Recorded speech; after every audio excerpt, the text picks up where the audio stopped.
in the regions. There's a hub. The first one was in Choma. The second one was in Western Province in Mongo.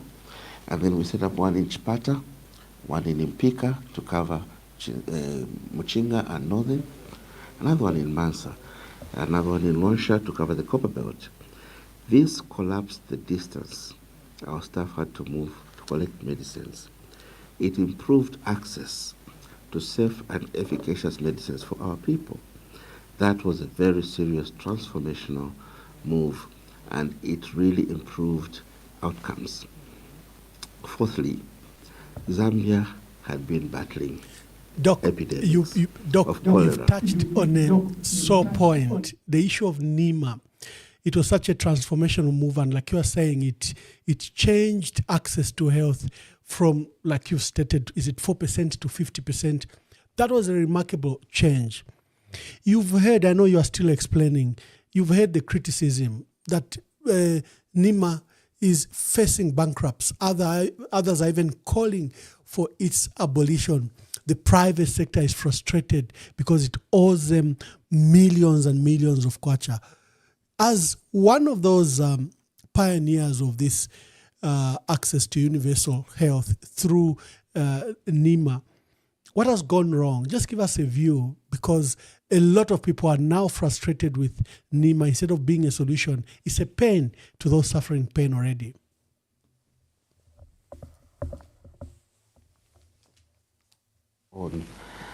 Is the cornerstone of any agenda for universal health coverage. Now, Emmanuel, when the NEMA Act number 2 of 2018 was passed to establish NEMA, we had milestones that were set. And these milestones needed to be followed. And they were guided by actuarial assessments. Now, what has happened today is that the actuarial clock is now current, and the milestones have not been reached or have not been honored. We said to start NEMA, let's have every worker contribute 1% of their basic pay, and let the employer also contribute 1%. Now, this was the net pay. We also said, look, let's ensure that we begin with the formal sector, and the informal sector, we included the community, and there were many different milestones.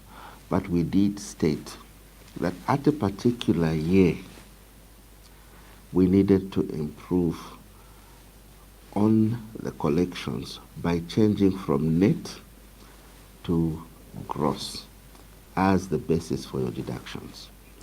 That has not been done despite agreement with the unions and other stakeholders. That's a mistake. Number two, the 2% that is combined, the worker and the employer, was insufficient even ab initio. However, it was good for starting, and that was supposed to be improved. There were finance reforms that were supposed to be carried out in 2022. Beyond that, there were other milestones that should have been implemented as part of the actuarial evaluation. Now, what has happened is that despite the unions, the government, and other stakeholders, in the spirit of the Tripartite Council, meeting and agreeing to adjust the subscriptions to move from net to gross. Despite these agreements, government has not moved to come up with a statutory instrument to implement the agreements in the Tripartite Council. That is gross failure of leadership. NEMA today is facing insolvency because of gross failure of leadership. And it is important that NEMA today addresses the management and policy level inaction that has besieged it. If we do not act now, yes, NEMA will be insolvent. But then, why should we allow others to play midwife? to the birth of a revolutionary intervention, innovation such as NEMA, and then allow others to certify it dead. We must summon all stakeholders to the table today and agree on how we need to move to resuscitate NEMA. The private sector may have had their own challenges as they were introduced, as they were accredited, to provide NEMA services. These challenges were not insurmountable. The private sector are a critical stakeholder in provision of universal health coverage. What is important is ensuring that there are controls. So NEMA needs to look back at the initial actuals, even the latest actuals. Look, the 2022 actuarial evaluation did state that NEMA would actually be insolvent by the year 2025 if we did not act in line with certain interventions. We ignored that. The actuarial clock has hit us now, and we want to be surprised that NEMA is almost insolvent. No. We need to address issues of leadership, policy, inertia. Inaction is what is murdering NEMA today. And NEMA must not die. NEMA has saved lives. NEMA has changed the way our people manage our livelihoods, in fact, manage their resources. Because in the past, people used to spend a lot of money out of pocket to seek health services. But because of NEMA, there's been that relief. The out-of-pocket payment is gone, the premiums have gone down, and a lot of people are able to access health services, both in public and private sector.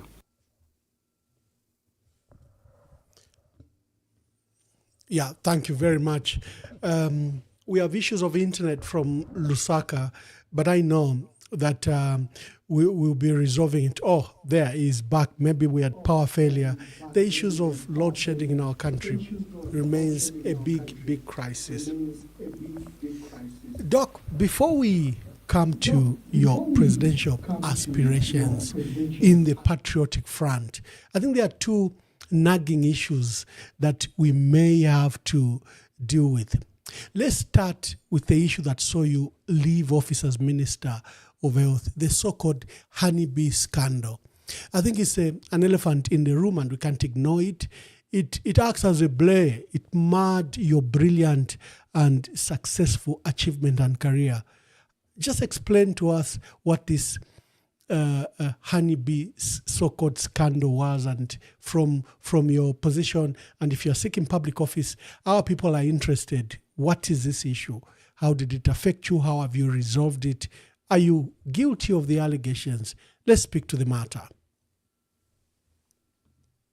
Honeybee was a hoax, a big lie, a concoction of criminally minded civil servants at a certain level of authority, mafia in the trade, that is the trade of medicines, pharmaceuticals, and some criminally minded politicians.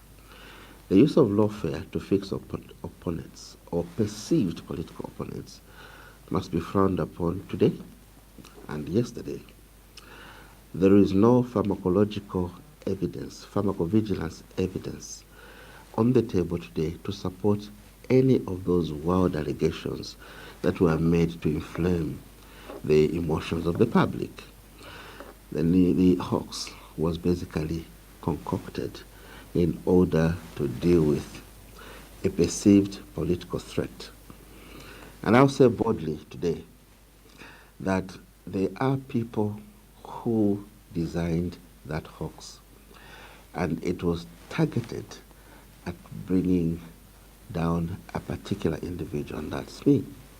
Yes, I led the country during the COVID outbreak, during the cholera outbreak. Yes, there are a number of things that we did in the health sector, in addition to what I explained earlier on, and the public appreciated that. There are colleagues and certain stakeholders who may not have been too pleased with it and designed that hoax. Shameful, and for me, time should come when those should be brought to book. We cannot tolerate people sacrificing science at the altar of politics, just for expedience. You cannot have technocrats paid to puncture condoms and put water there, and then pick cameras from rogue media, and then inflame the public with allegations of leaking condoms. Those must be brought to book. I am ready to stand before any court and ensure that all this information gets public on one condition, that any information that has been classified must be declassified. We do know that there were staff at ZABS who were paid to manufacture reports. Those staff even resigned. Their resignation letters are classified. They should be declassified.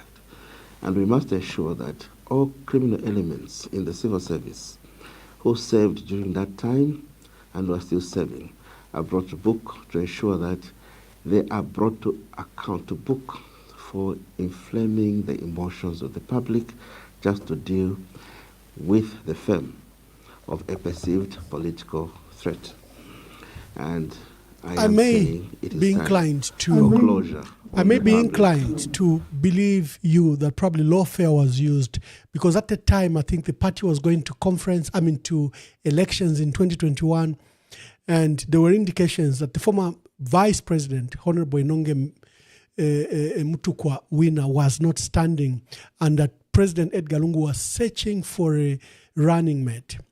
Your name and other names of our senior leaders was in the basket. Probably you knew about it, probably you didn't know about it. Could this be the reason why this aggressive attack was made? First of all, we had COVID. And COVID was being addressed by presidents across the world. Only in Zambia did we see the Minister of Health to be the one giving those daily addresses and daily reports. There were occasions, very rare occasions, when the late president spoke to the country. And I personally criticized this internally and externally, that a pandemic of such magnitude should have been led by the president, but you became the face of it. Do you attribute that, and did you become a face of the COVID crisis by design? Did you steal the thunder and limelight from the president? And performance, good performance must be appreciated and should not intimidate anybody. Credit be given to the former president. He built a team that fought the COVID pandemic. Yes, I may have been the face. Yes, I had a very strong team, and we did understand that, look, in the face of that epidemic, we needed to balance protecting lives and also ensuring the economy didn't collapse. It was delicate balancing. It involved invoking serious measures, that had to achieve that delicate balance.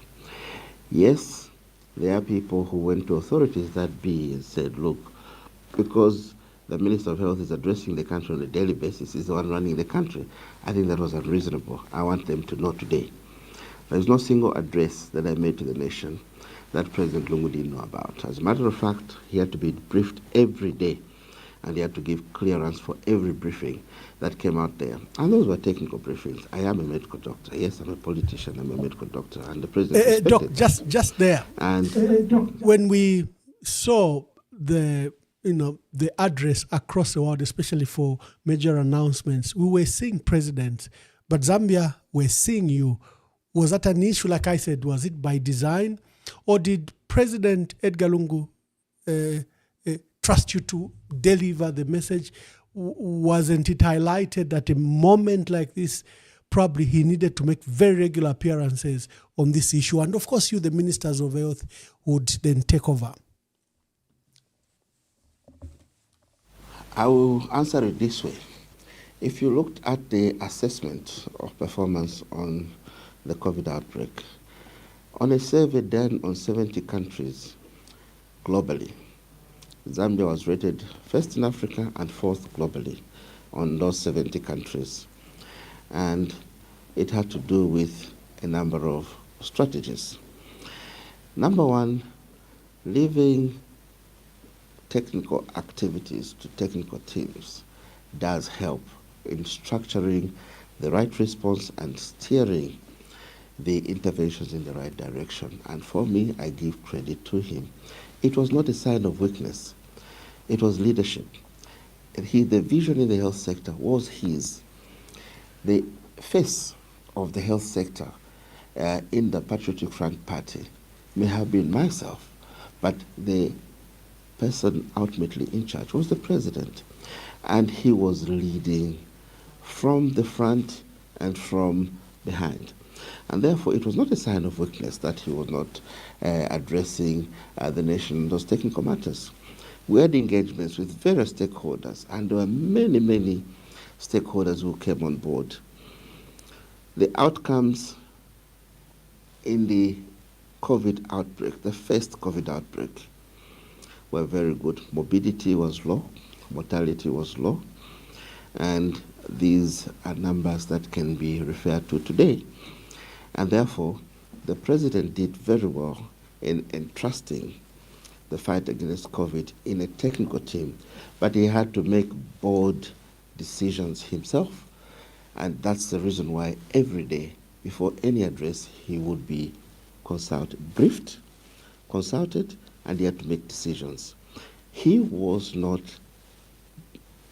absent from the response. We closed the Nakonde border once. We imposed a curfew in Kanyama. We did a number of things that would not be done by a minister, and they would actually need presidential authority. And not at any one time were any of those decisions made without the president's authority. It was his style. And today, credit should be given to him that he put in place a strong team, and through that team he delivered effectively in the response against COVID, in the response against cholera, in the establishment of the Zambia National Public Health Institute, in the establishment of the Africa Center for Disease Control to improve public health security in Africa. And therefore, I should state that I was the face of his visionary and transformational agenda in the health sector. And if that attracted jealousy or envy amongst certain ill-minded colleagues, it's unfortunate. Yes, and then came the praises. Then came the praises credited to you after the one of the biggest cholera outbreaks was addressed, the COVID crisis. Then the praises came to you. I think the limelight was justified. People saw your competence, your knowledge on the matters of health and the interventions, and you introduced these technical terms, like people would say about Ronald Penza, who introduced a country to macro and micro words, these big words. You also began, big words like pharmacovigilance became ordinary terms thanks to you. But you've just made a very strong allegation that the honeybee issue, I think then to attempt to destroy your big name and character, was brought in. You are making allegations that this was designed like to inflame public opinion, to destroy your career. Are you sure about these allegations? Did people set out to set you up, make allegations, use institutions to make a scandal that was not? Just speak to this, because you've made very strong allegations about this matter. And I'll repeat, it was a hoax. This is the reason why, when the parliamentary committee sat to review the evidence on board, they made it very clear. There are no leaking condoms brought into the country. There are no expired drugs brought into the country. If you look at the pharmacological evidence that is at Zambia, there is no outrageous evidence of pharmacological misconduct. What you see in regular pharmacological findings as you deal with regulation of medicines, you will not find anything that was outside that scope. So To criminalize pharmacology, pharmacovigilance, is an assault on science. And therefore, we should avoid using the law to settle scores. We should avoid adulterating science. We owe it to our future generations to be sincere and honest. If your challenge is about meritocracy or performance of individuals, deal with it honestly. But honestly, don't adulterate science to achieve political results. And I'm saying here, I'm repeating, it was a big lie, and the people that are behind it know it themselves. They have insight, and there are some that resigned. And if, as a nation, we're honest about it, we should bring out all these facts and bring the country to closure. There was no need to inflame the public about all these false allegations just in order to fix an individual. I am a certified medical doctor, well trained. I'm a specialist, and I am responsible as a medical practitioner. I would never bring in expired drugs. I would never bring in condoms that would leak. That's an assault on my professional integrity, and I frown upon it, and I'll repeat it. You can do anything to attack me, but don't attack my professional integrity, especially with lies. Those were lies, and I'm ready to face anyone with evidence in court. Thank you. And like I said, that particular matter was so hot in the country that it's one of the issues that contributed to the loss of the PF. So you can imagine if it was done from inside, that it made everyone lose. You, the late president and the party, among other issues. Doc, before I begin to open phone lines, you've chosen to pursue the presidency in the PF. Why? And why do you think we need a leader like you at the moment in the Patriotic Front? And just speak to that and your aspirations. Crossroads today of both challenges and possibility. The possibility is there for us to renew as a party, to have a renewal. We need a rebirth. We therefore need to invest in tested, transformational, and credible leadership that will steer the party back on its path that the fathers that founded this party believed in.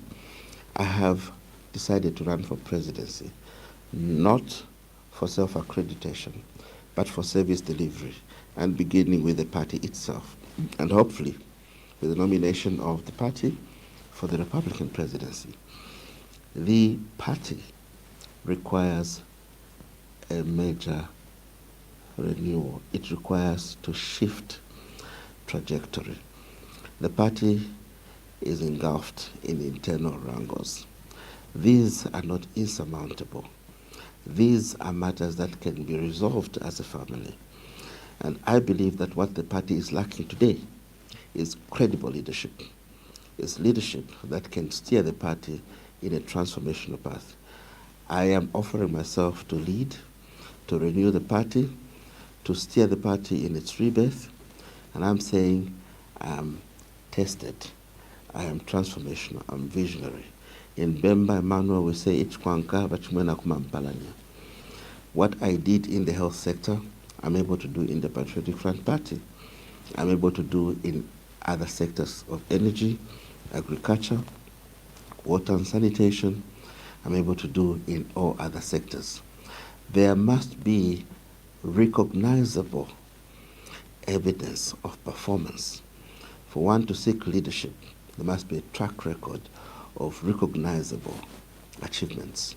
And that's why I am here stating that at a time of public health war, I was available for leadership, and I did lead the country under the presidency of President Edgar Chako Lungu in the fight against COVID and cholera. I did lead the health sector in its broad transformational and visionary agenda, setting up NIMA, building infrastructure, setting up the first ever public medical university, in Levi Medical University, establishing specialist hospitals such as National Heart Hospital, the Chitalu Hospital, the Kalindawar Hospital, building basic infrastructure dotted countrywide in Limulunga, in Nalolo, building many hospitals in Sioma. I have footprints across the country, and my leadership that I am offering today in the PF party is tested, it's proven, it's transformational, and it is visionary. Lest we forget, there are many times that we were faced with many challenges, particularly in the sector I lead, and there is evidence supported by numbers that we succeeded. We reduced maternal mortality from beyond 500 to less than 100. We reduced child mortality. We addressed tuberculosis, and today Zambia is one of the few countries in the world that has attained the targets in epidemic control of TB. We've attained epidemic control of HIV/AIDS. We managed to wage war against non-communicable diseases, and we're on a path of winning. We just need consistency. All this is available evidence in the country cooperation plan with the World Health Organization. We have been through difficult times, and it's only been transformational, visionary, and tested leadership that has pushed us through. I am available to lead the rebirth of the Patriotic Front Party, the renewal, and I believe that value must be placed on transformational and visionary leadership. We must not experiment with leadership. And as a party, we need to embrace meritocracy. We need to ensure that we build teams that will be able to drive national development agenda. We are able to build teams that will lead the translation of our natural resources into wealth. Zambia is endowed with natural resources, mineral wealth, land, water resources, wildlife, human capital. What we need is a transformational and visionary mindset that will translate this into wealth and distribute it to our people. We are only 20 million, and we have no reason to be a poor nation. We can succeed if only we decide to unite, pool our intellectual capacities, build the best teams, value meritocracy, come up with strategic, path-breaking ways to ensure that we uplift our people out of poverty. Let's have people-centric strategies. Let's look at our energy sector. We have plenty of water resources.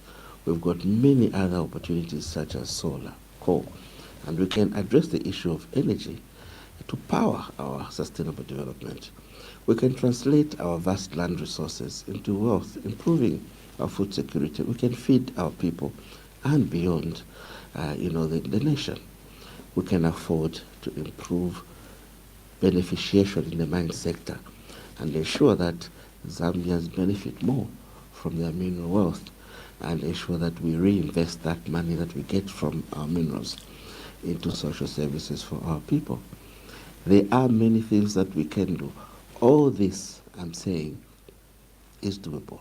And what I did in the health sector, I am able to replicate in other sectors. That's why the PF, Emmanuel, should have an easy choice. They should look at the basic principle of Ichkwanka, Bachimwena Kumampalania. Let's not experiment with leadership. Oh, wonderful. Before I bring you to your view of the state of the nation, your relationship, your perceived relationship with the UPND and President Hakainde Hichilema, I've seen in the comment, is even coming up already. When I think in 2023, there was a Mtomboko ceremony in Kawambwa. People saw you walk up and greet the president because it was live on TV. Then they saw you at an event with the president in Mansa, in your constituency. Then they saw you go all the way to Mazabuka, and you were seen on the same podium with the president. And sometimes those moments were spoiled by the presence of people like, Robert Chavinga, the expelled MP from the PF, who's collaborating with the UPND and President Hakainde Hichilema. Did these moments bring controversy? Were you misunderstood?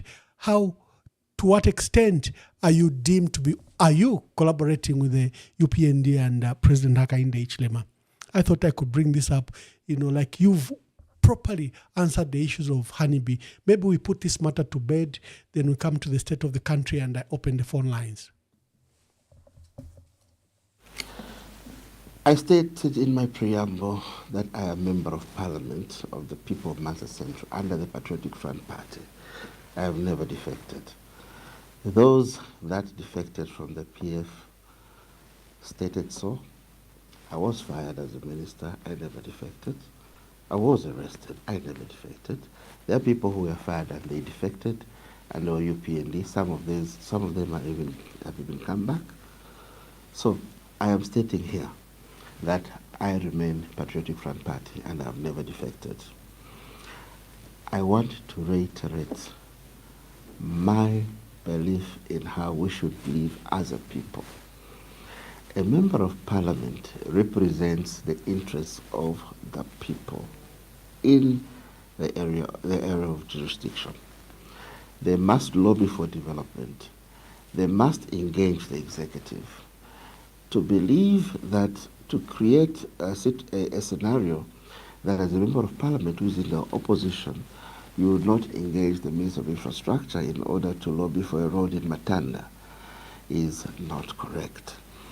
To state that as a member of Parliament in the opposition, there is a war, a Berlin war between you and the President is not correct.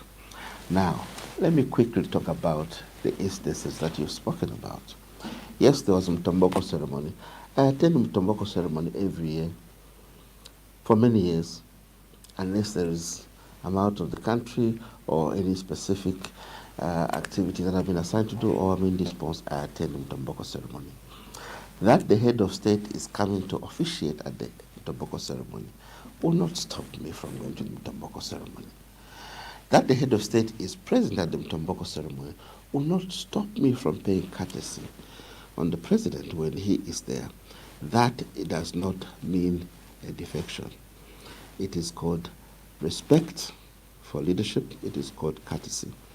Look, if we are going to tell our future generations that the democracy we practice is that there are big gaps, there are big wars between those in the ruling party and in the opposition party, and they should never greet each other when they meet at common functions that unite, then we're going to split this country.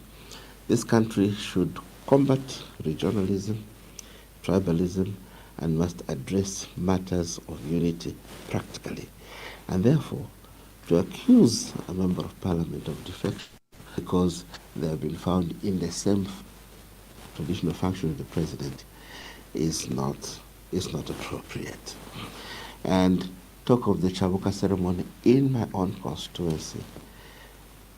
If the Chabuka ceremony is held in Gapula, in Mansa Central again next year, and the president was to come to officiate, I will not run away from the people of Mansa Central because I'm avoiding the president. It is a traditional ceremony that should unite all of us. That does not amount to a defection. If you talk of the Mazabuka incident, yes, the Mazabuka incident was misunderstood totally. The Mazabuka incident was not a UPND political event for the UPND president. The Mazabuka event was a celebration of 60 years of existence of a major corporate entity in Zambia called Mazabuka Sugar Company.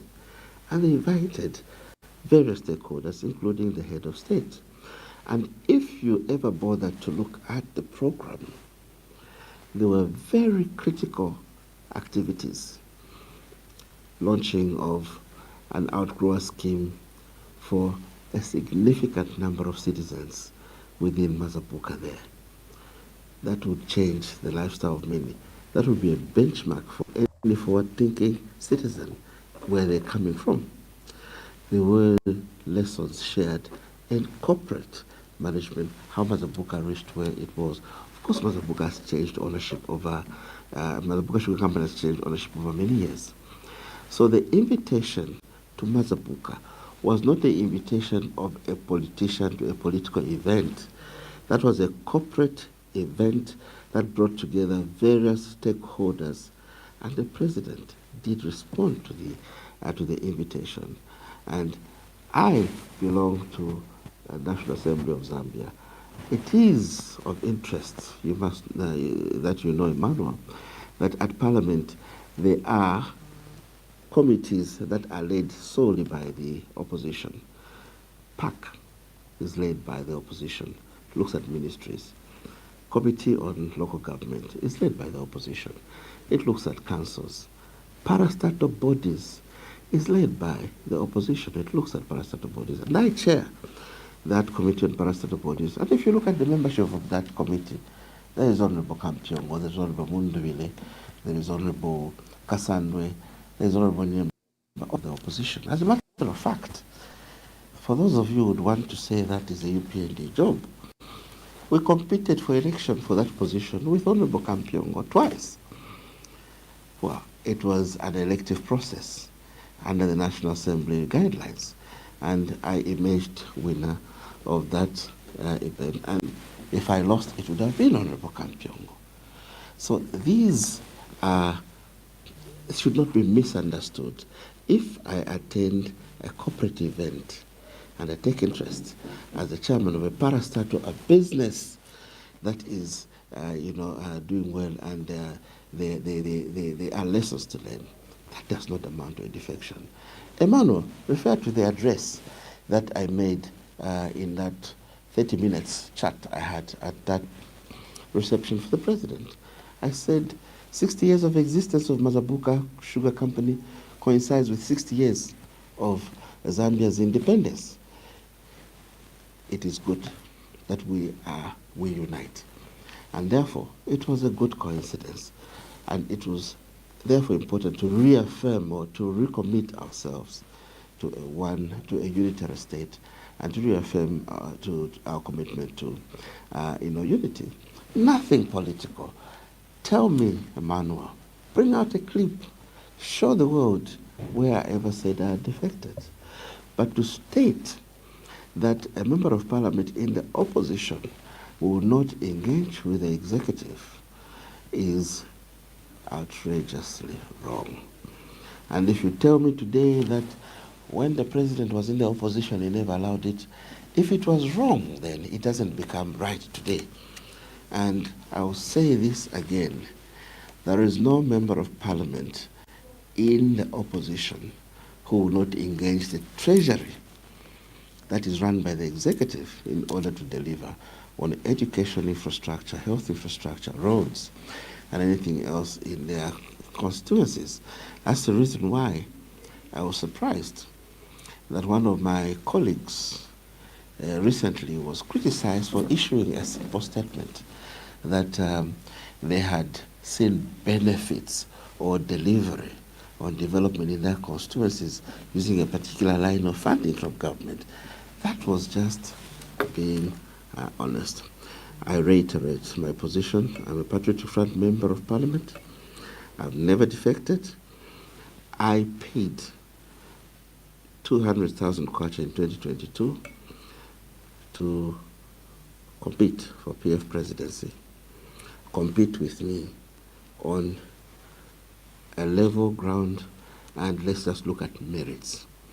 Sontopo wa bomba, ngatakweta pa kusonta, oseleko tubombeko. Ichkwanka, wachimanga, there are things that we can point at that we have done. If you have nothing to point at, don't waste the people's time. Let's have credible and tested leadership. Yes, Doc. For the Patriotic Front Party. Yes, Doc. In fact, your address at the Chabu ceremony in Mansa, when people were trying to criticize your presence there, in fact, you showed great bravery because you used the address to plead to the president, and you stated that whatever the circumstances, Mr. President, the issue of Kawambwa MP and Pambasha MP, Dr. Chitotela and Nixon Chilangwa, is there a way you could intervene and release them? Because this has become a sore point in the community of Luapula. You were brave to even just say that publicly, live on TV, and challenge the president on that matter. So I agree with you entirely. The state of the country, someone has just sent to me that they are watching the program, but they're very frustrated. Look, we're receiving ZESCO just 2 hours. And sadly, because it's been raining, we don't have enough batteries charged, because, those are depending on solar to charge the battery, and they don't have enough power.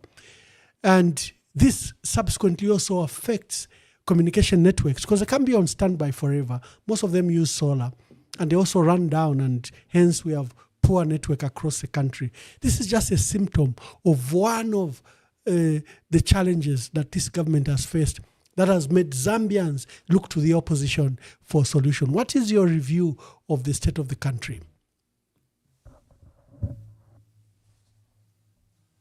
G is an enabler. If you look at even the Sustainable Development Goals, you see a convergence of the various SDGs around energy. If you improve energy in a nation, you'll be able to power industrialization. You'll be able to power health services.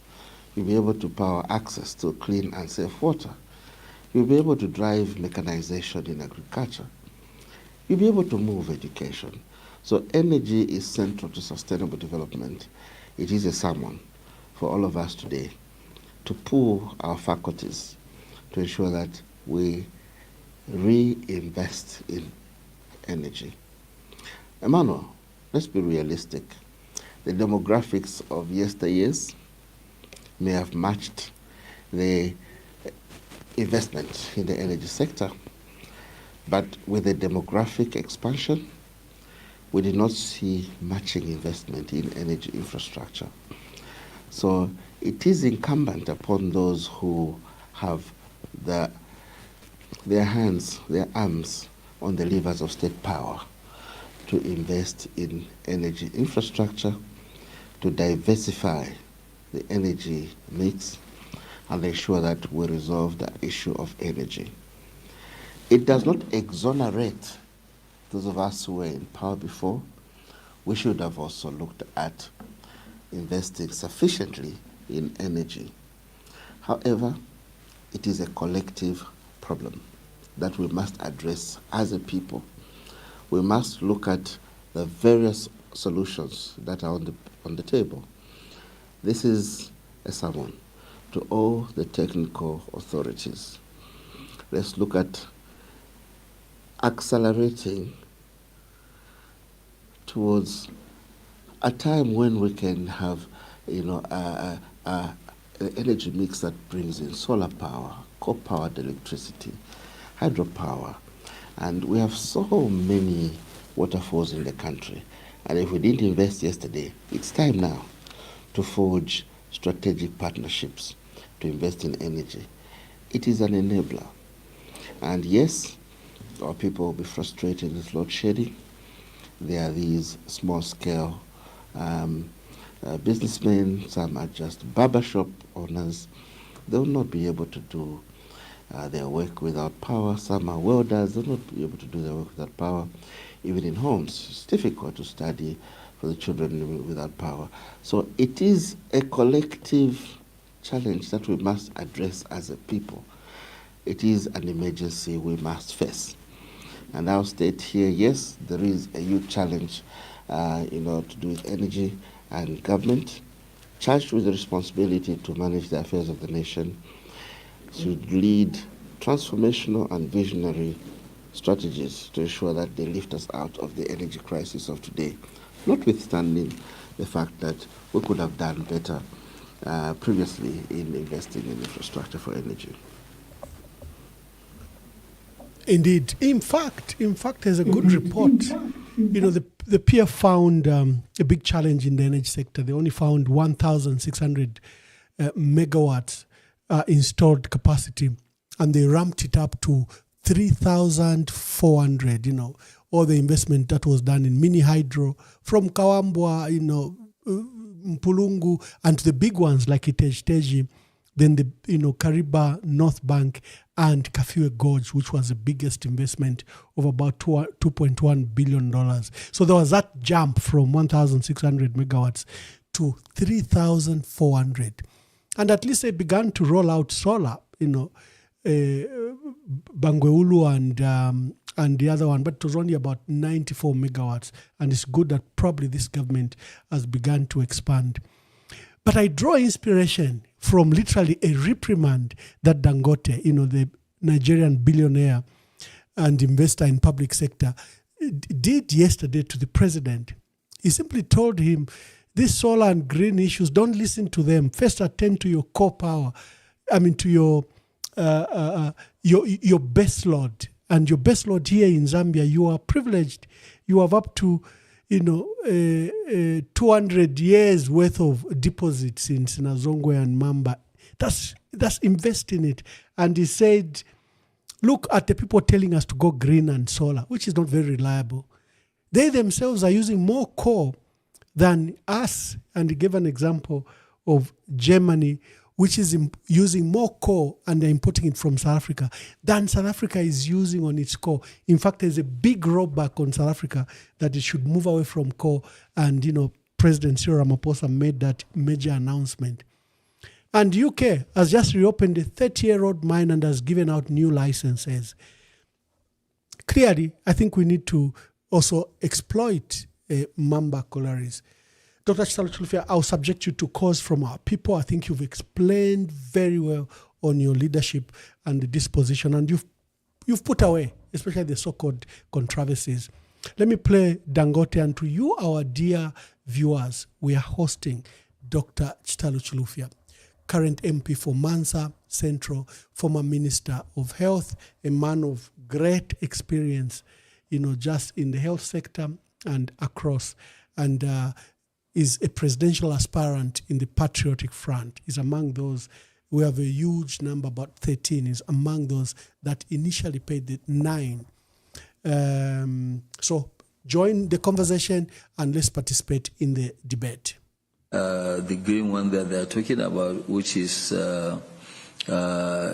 solar or wind, because you have the coal is there, and you should use it to generate your power. The power, they actually said that, Your Excellency, without power, there's no growth. No growth without power anywhere. And then when you have power, you will actually unleash growth in the country. When you do that, you talk less when you go out there to campaign, to tell people what you've done, because they will see what it is. They will actually feel it. It's not like education where it takes several years before you can see the benefit of it. But this one, once you give power, it gives other things, opportunities, GDP growth, and it will give a lot of disposable income, just like what you mentioned, Your Excellency, saying that, yes, today in Zambia, you are using rain-fed agriculture. So rain-fed agriculture, it means that you are going to do one season.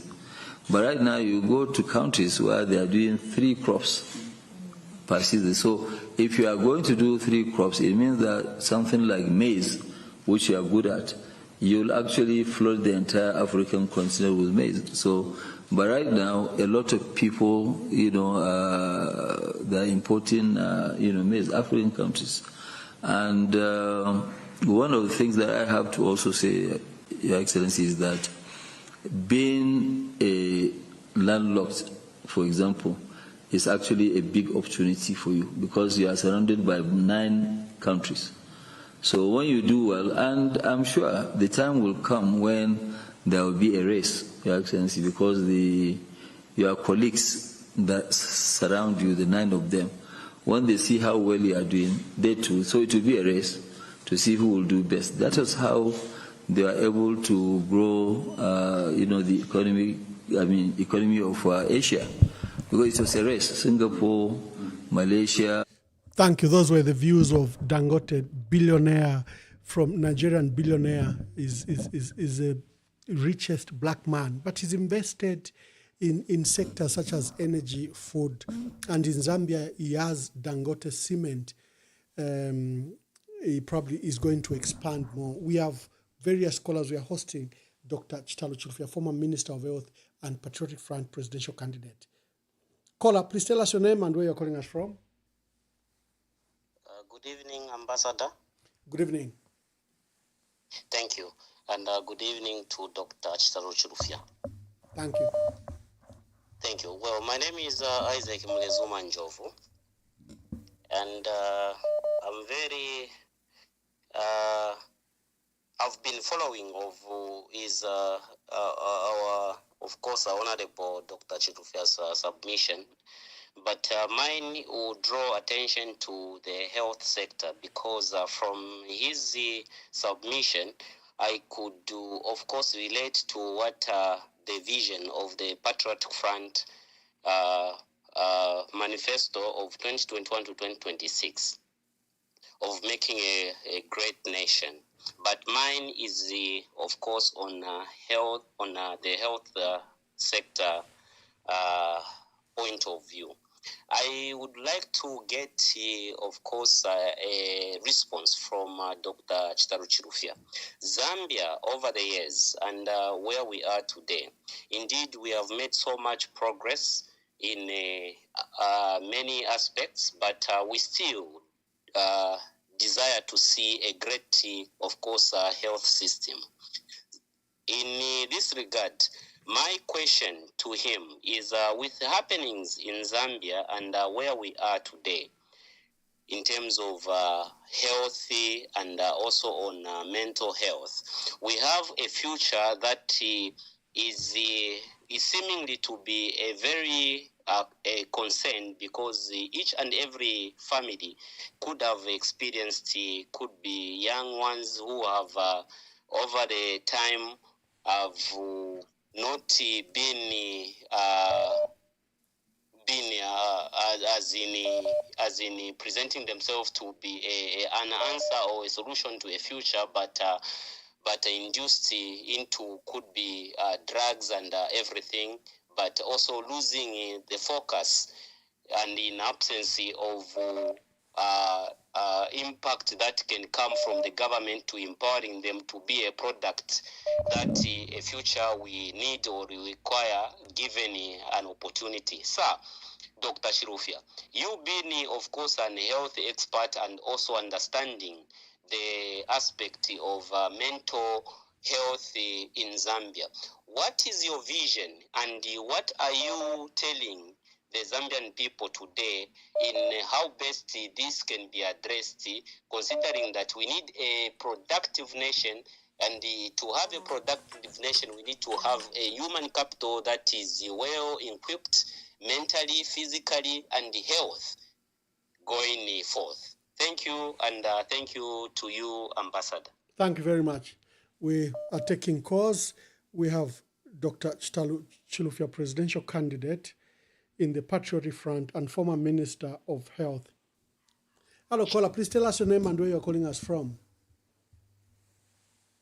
Thank you very much, Ambassador. My name is Kefas Mwapem Sonda, calling you from Central Province, Kabwe, an ambassador, and an advocate of industrialization and national development.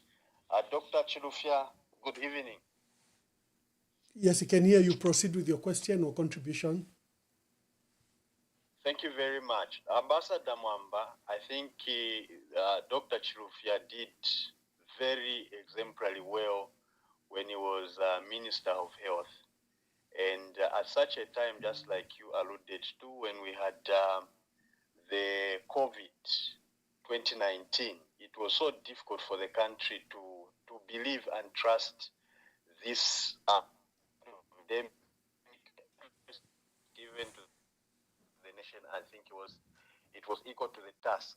But the question to Doc tonight is, since you were acquitted of those allegations, do you in any way are thinking of, for instance, when if you win the PF presidency and subsequently you become president of the Republic of Zambia, are you going to pin down those that had come up with those flimsy allegations that made you lose even the ministerial position and dented your name? What kind of a punishment are you thinking of doing to such people? Because you know them, like you are saying that we need to disclassify certain information so that it is made public. When do you think this whole issue will be made public so that the Zambian people may rub the issues that they have against you? Secondly, why is it that despite that we have all these issues, you are one of those that had paid the 200,000 kwacha, including Ambassador Mwamba, in the first place when the elections for the presidency in PF were called upon. But today, even those that were receiving your monies, we've seen them come out now that they also want the presidency. Don't you think that somehow you were sabotage? Your money that they had received is what they have used to gain profit for them today to contest as the also PF presidential candidate. Thank you very much. I need answers to those questions. Okay, thank you very much. We have more calls. Let's get more calls for Dr. Chitalu Chilufya. There's a caller who has, there's someone who's written on social media that what's your vision for the next 5-10 years, Dr. Chitalu Chilufya? And what will be your immediate milestones or priorities in the next 5 years? Hello, caller, please tell us your name and where you are calling us from. Hi, Chief. How are you? Very well, thank you. Tell us your name and where you are calling us from. Calling you from Zambia, but unknown. And anonymous, make your contributions. Thank you. 3 questions. Doc, are you coming for vengeance? 2,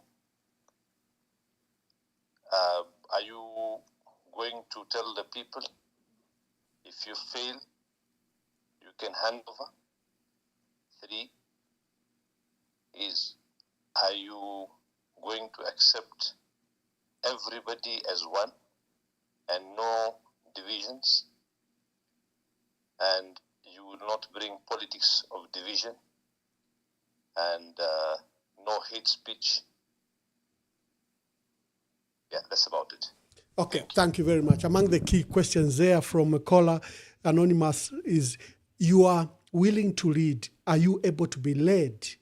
I think that's a summary of it, and is asking whether are you coming into revenge or will you use the opportunity to unite everyone?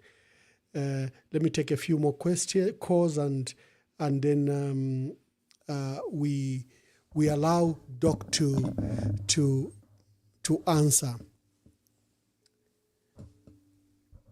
Thank you very much. We are hosting the former Minister of Health, Dr. Chitalu Chilufya. He was very instrumental in curbing COVID, of course, with the leadership of President Edgar Lungu, and his leadership was transformational. Hello, caller, please tell us your name and where you are calling us from. Good evening. Good evening. Ambassador. Good evening. It's good to see Honorable Chitalu Chilufya on your show. Thank you. My name is Owen Mugemezulu. PS. Welcome to the program. Please ask. Thank you so much. Thank you. Thank you so much. I'm calling from Lusaka.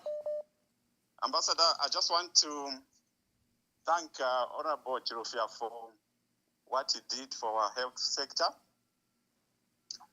I think what we saw under his leadership of the health sector was watershed development of the sector.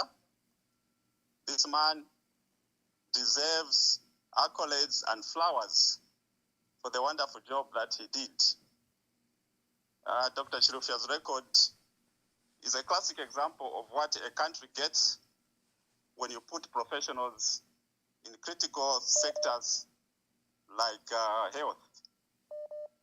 Ambassador, I think you are a very well-traveled man, especially in our SADC countries, and I'm sure you'll be able to share with us information in terms of how many countries in SADC outside South Africa that can boast of the health infrastructure that the man that you are featuring this evening left in our country. I have heard the narrative where people are saying that what Dr. Chilufya did came at a huge cost in terms of the loans that we got as a country. But Ambassador, I think my question to those that bring this narrative is whether would be able, whether there's a country in the third world countries, or rather in the third world, that can manage to put up such massive infrastructure using annual budgets. And I actually enjoy this discussion myself vis-a-vis what the UPND government is doing, because they are also borrowing.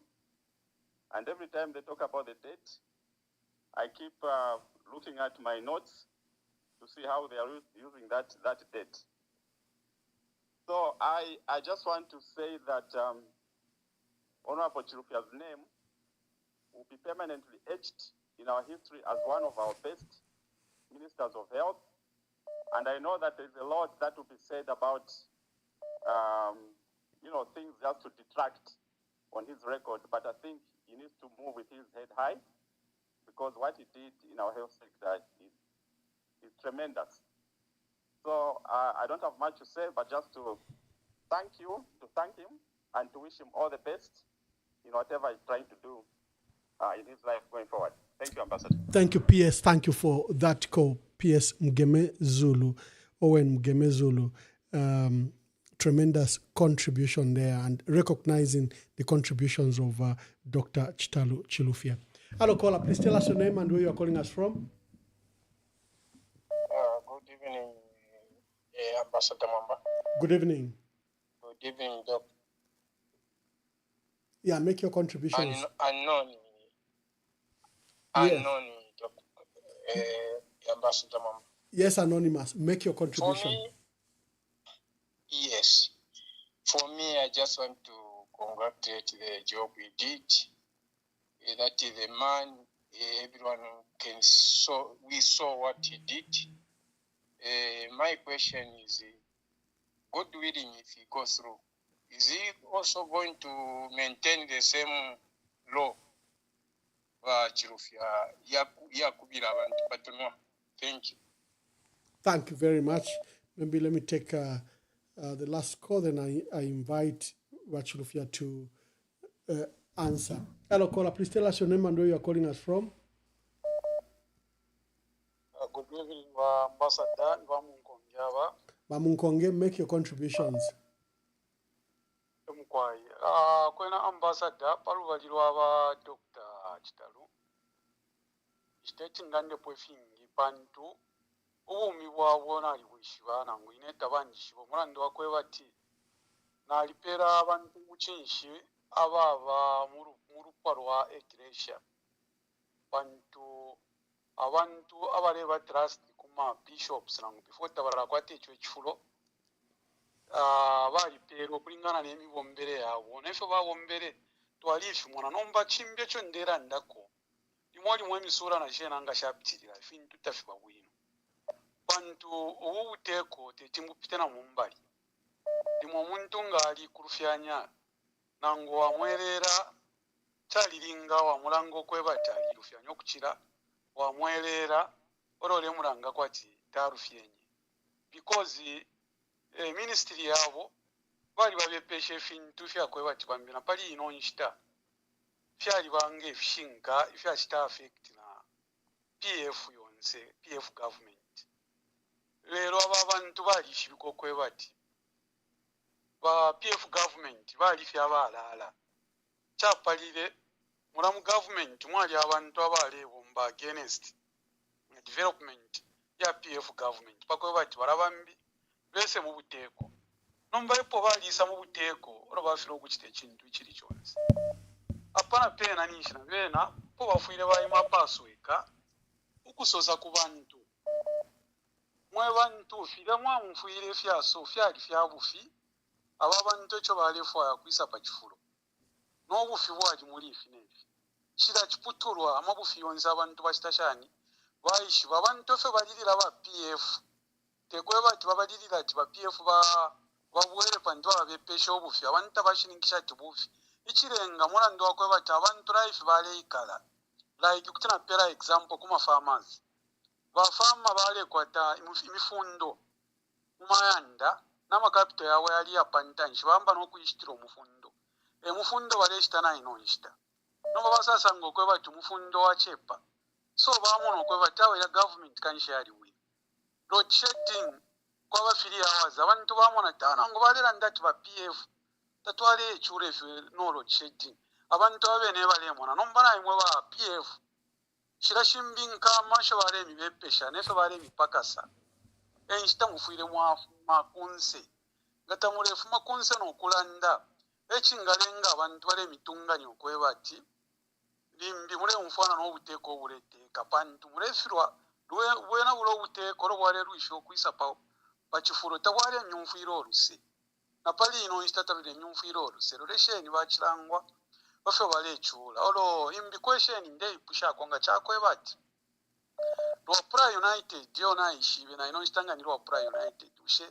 ama members of parliament murakumana ukumonofe mwara tungurura Lwapura pantu Lwapura after fye nabachirangwa bakakwa nefe pali nefe myaka 4 fya mufika ku Lwapura fyafula ifye mpanga barefu okushisha ku Lwapura ko mwa ipesa mwaperera kulingana nga mwentungurusha ku Lwapura then in area chiriamenshi barando kwe bati basenda amenshi bayafunye ku Lwapura ushe imwe kulingana nga ntungurusha ama members of parliament ba opposition ba ku Lwapura kuri fifi fya kufayo ko na ora Lwapura ruba linshe po muperere ukorandira ko Lwapura na ma development mwakwete mu previous government yo bachita abandon mwatweba ko pako bacha abantu bayishiba lero watitarumu aliko aba pamuruko munja siteko na ifya kitike pamusebo uyu musayira mutondo because mutondo bridge bali ambire okupanga watitaru pali ino stopo ndemye banga mwayakura kukasaba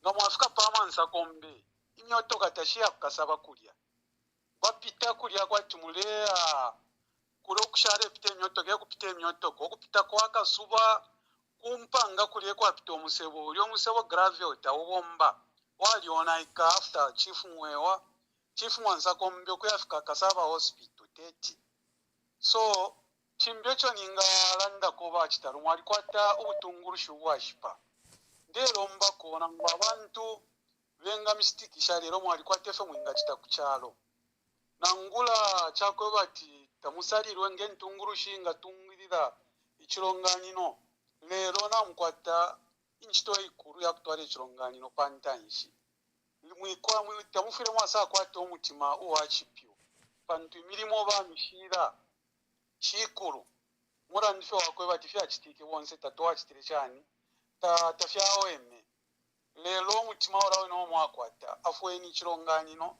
nama members of parliament abayi chabali ku Lwapura mwababika ko munshira pakwe bati chironganino chesu chawelanga Lwapura United frafine yali pantuishi ishiyumfwa akale yali Lwapura United.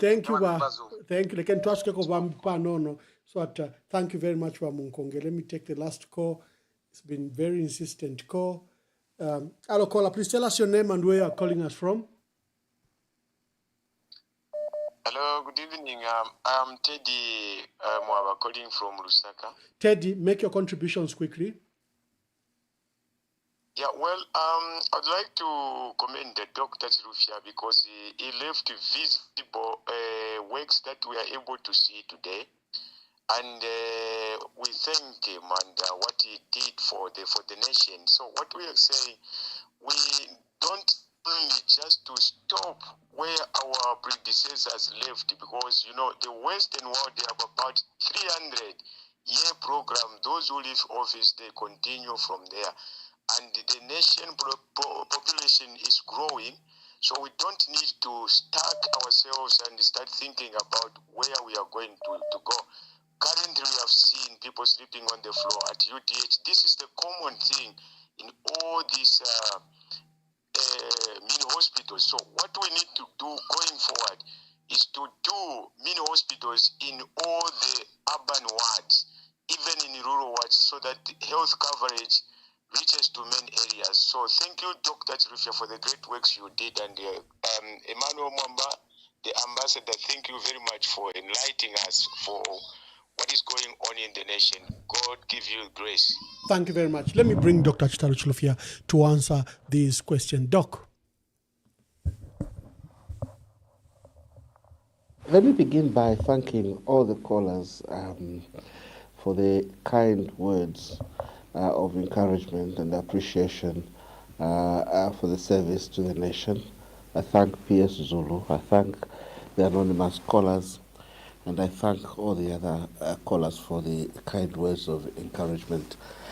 There are issues raised by anonymous callers. Am I ready to be led? Am I going to be vengeful?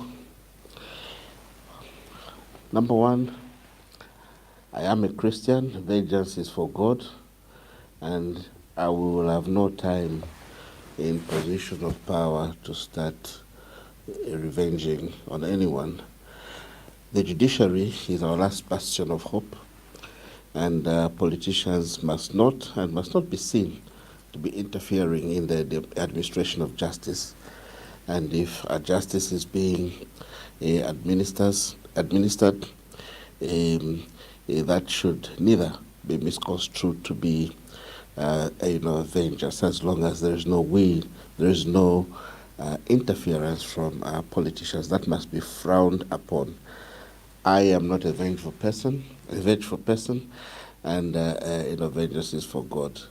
But I shall not hesitate to point out that it was extremely unfortunate for those tenderpreneurs, for those senior civil servants and envious politicians to connive, to come up with big lies, to inflame the emotions of the public.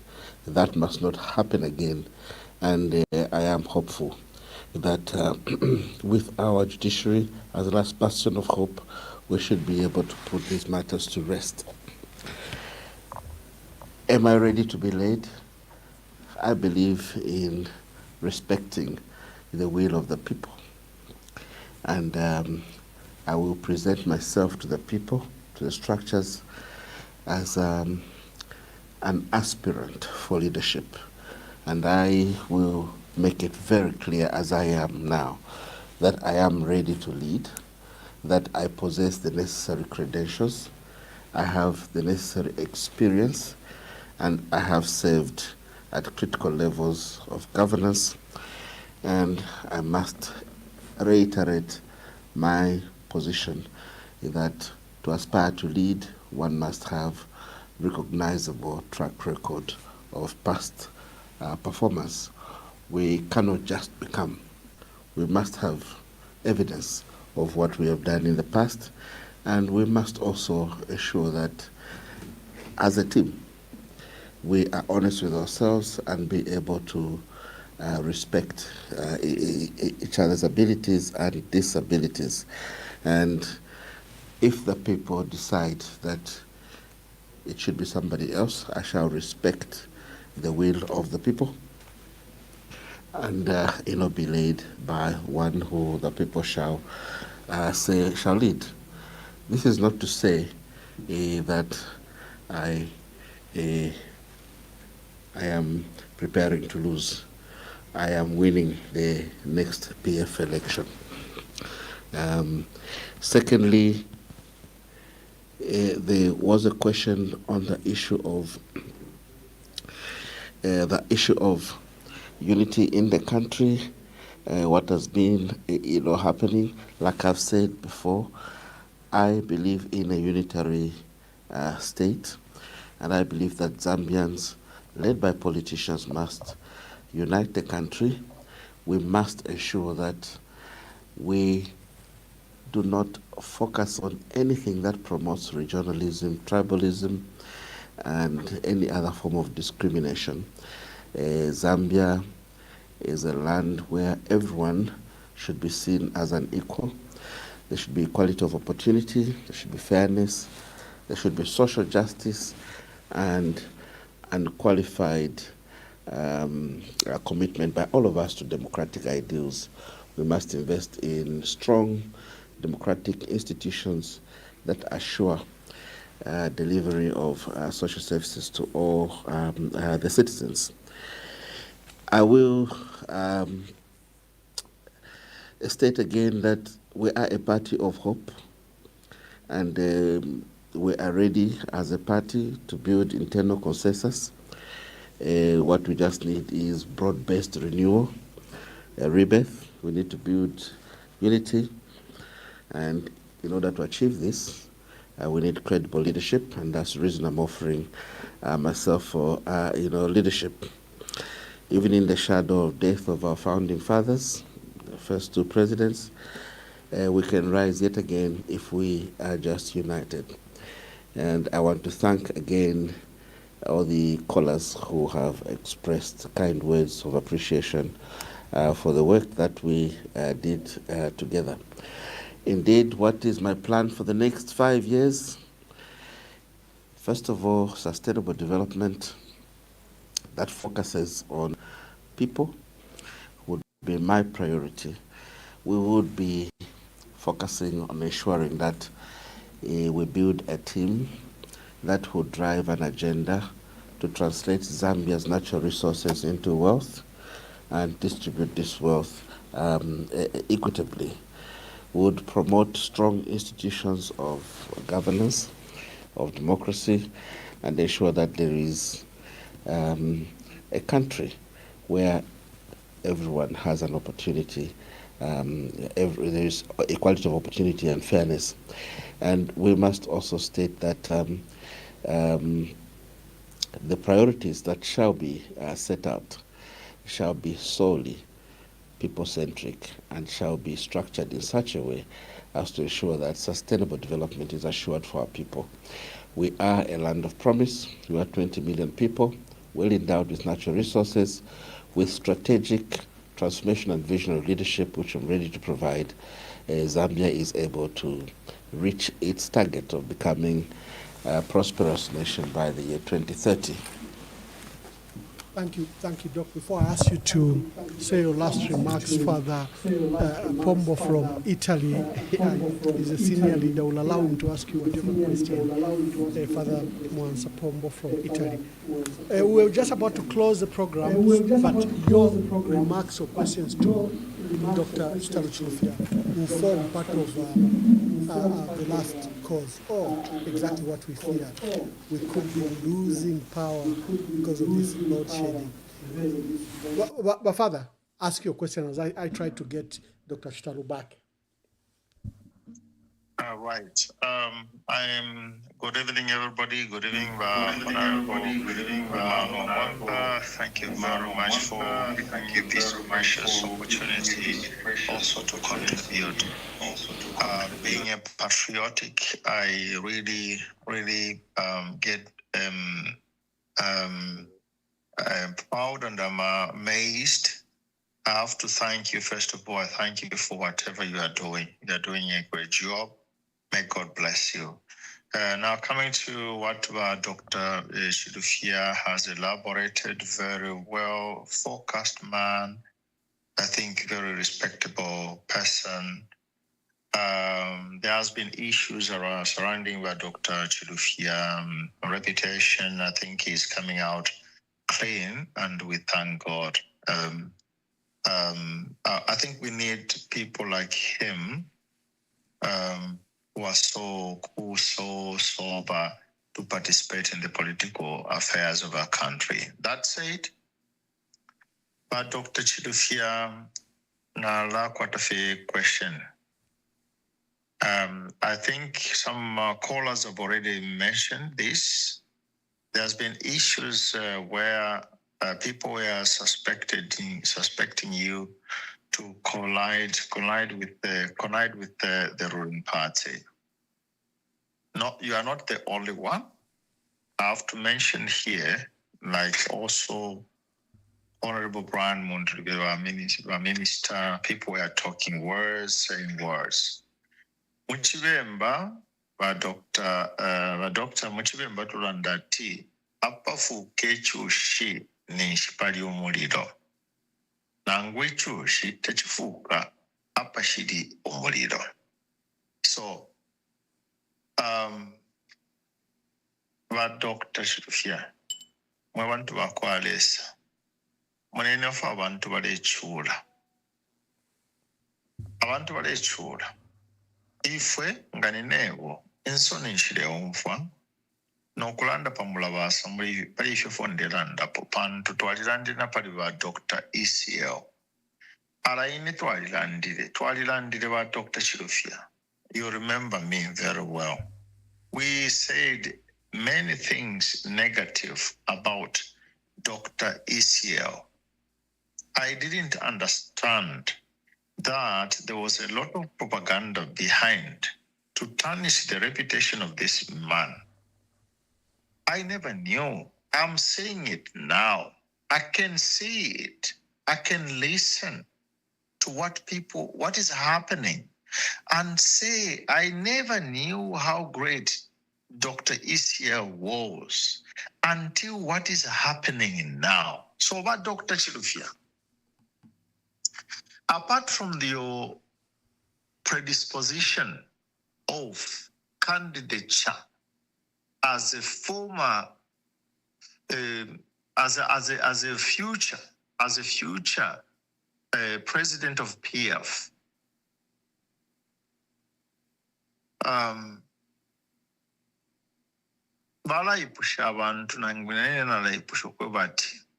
how can you guarantee the people that tomorrow you are not going to betray them by falling eventually in alliance with Hakainde Hichilema?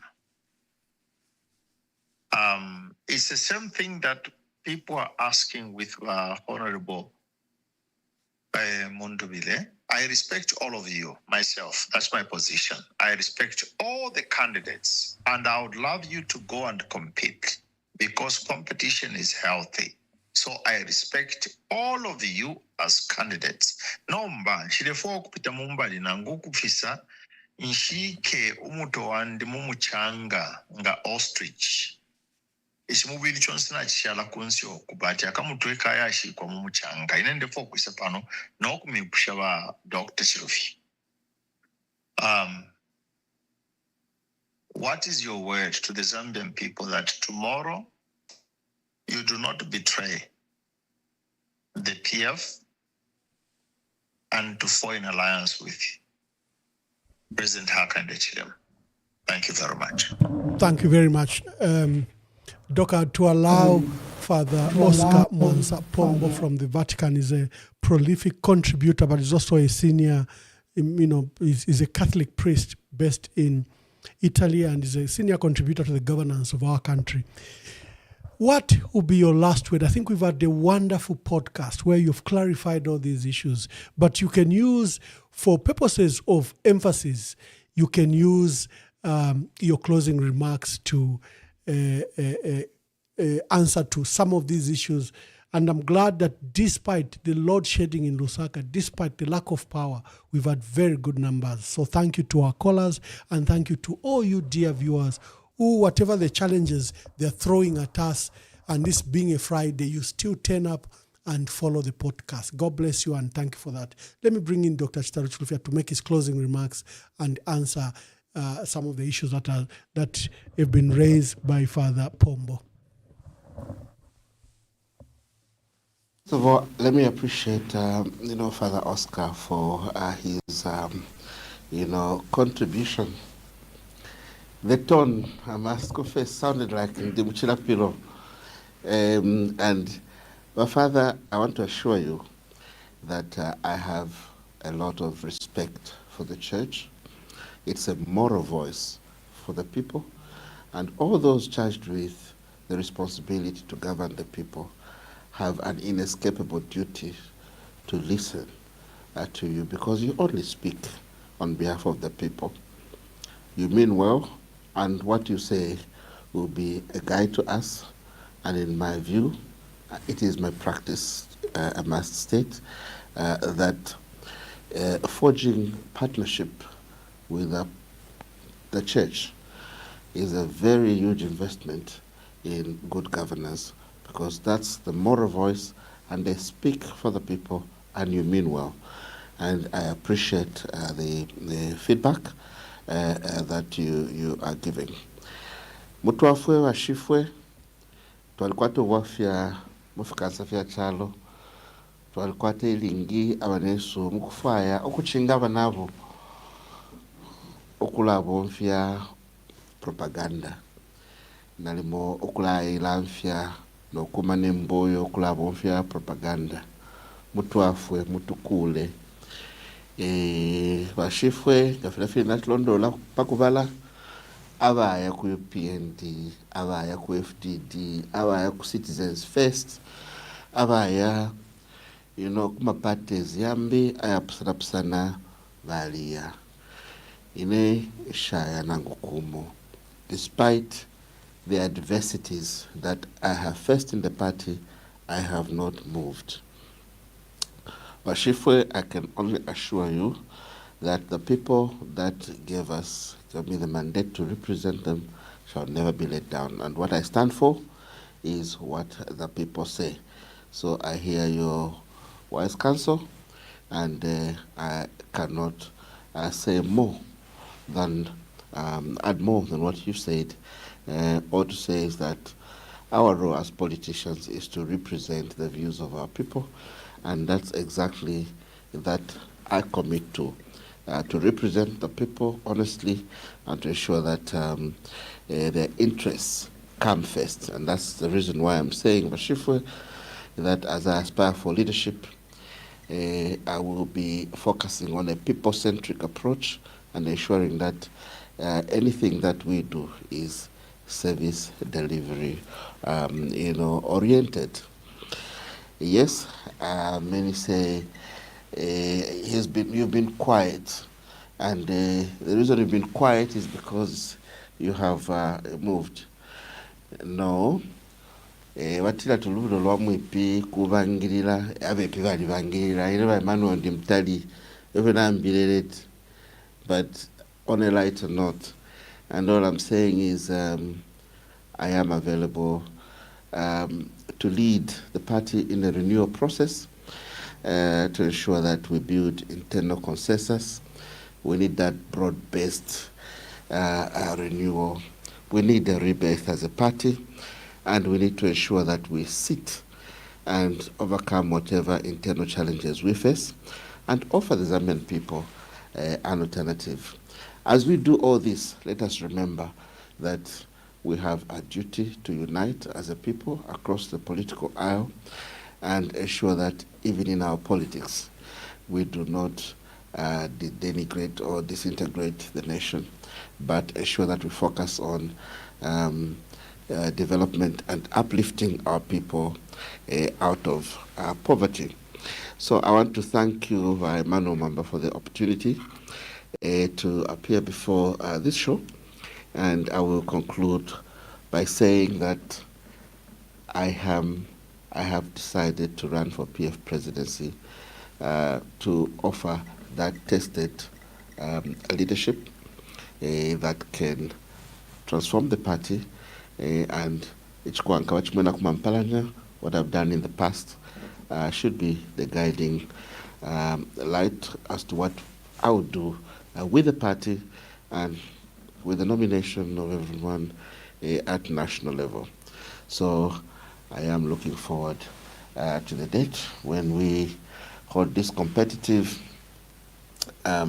program, and ensure that the party succession comes to closure. Thank you. Very much. Thank you very much, Dr. Chitalu Chilufya. There you are, viewers. We had another exciting program. I brought Dr. Chitalu Chilufya here to sell himself, to allow you to know him. And I've seen a lot of comments from our viewers. They're saying Zambia and the Patriotic Front are such a reservoir of leaders. You are spoiled for choice. So it's not correct that there is no opposition or there is no leadership. And this program demonstrates that every time we bring any of the aspirants or candidates, you see leadership, you see an alternative president. And there is Dr. Chitalu Chilufya. And I'm glad that he used the opportunity to fend off these long-standing remarks. And for the media, you've never heard him, especially speak about the controversial issues in the manner he has spoken. Let's exploit the opportunity and carry those views to clear the innuendos and the lawfare that was waged against him. And to our faithful viewers, we have another big show on Sunday. We are hosting a power team, Dolika and John Sangwa. They come to your show. How are they doing after John Sangwa formed the movement? How are they doing when another presidential candidate in Dolika Banda joined John Sangwa? How does a guy from finance and another one from the issues of constitutional governance, how are they gelling? How are they now looking forward to growth both in the opposition and to challenge President Hakainde Hichilema? So we have a special interview where we have a double header, as we call it, and we'll have Dolika Banda and John Sangwa in one studio, and they'll be with me to discuss the prospect of their movement and the future of their movement in the opposition and in challenging President Hakainde Hichilema. God bless you. God bless our country, and shalom, shalom.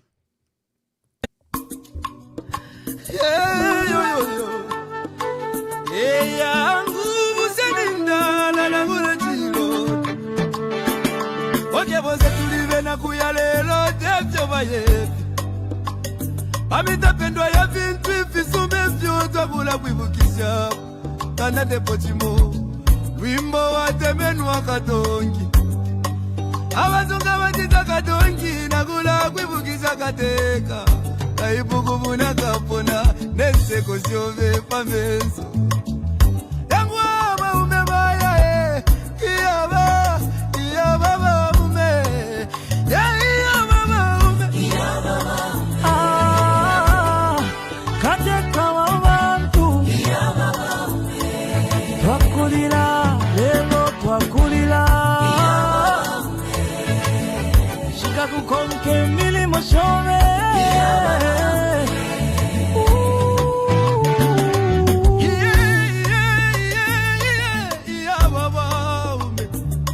Ale filamba Fiena minta pengo sile Eti kume moku londolo la vale Lilo wingi Iseko wingi mwakwete Iseko wingi mwakwete Mwaya mwende wino tata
wachito bwingi ibisebo wapangiri obwingi ukuchinjo lusako kumoneko busaka mama kutituwa na basiyani chakwa katuse